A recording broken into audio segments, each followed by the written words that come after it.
சமூகம் மேலானது, உயிரிலும் மேலானது. உயிருக்கு பயந்து ஒளிஞ்சு இருக்கிறான், அவனை கேட்கறது என்ன தெரியுமா? உங்க சமூகம் தான் எனக்கு வேணும். அவர் ஒரு தேவ பிள்ளை சொல்லுவோம், உயிர் வேணுமா, தேவ சமூகம் வேணுமா? தேவ சமூகம் தான் வேணும். உயர்வு வேணுமா, தேவ சமூகம் வேணுமா? தேவ சமூகம் தான் வேணும். ஆமென். மனிதர்கள் வேணுமா, தேவ சமூகம் வேணுமா? தேவ சமூகம் தான் வேணும்.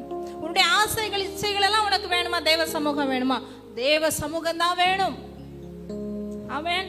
உயிரை விட மேலானது தேவ சமூகம். ஏன் தெரியுமா?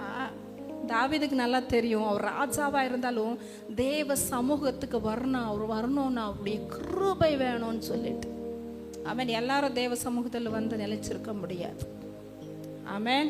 ஹல்லேலூயா. பாவம் செய்து ஆமென் தேவனிடத்திலிருந்து தூரம் போற மாதிரி ஒரு சூழ்நிலை இருந்தாலும் தேவன் திரும்பி தாவீது சந்திச்சதுனால அவர் சொல்றார், உங்களுடைய மிகுந்த கிருபையினால நான் ஆலயத்துக்கு வருகிறேன்.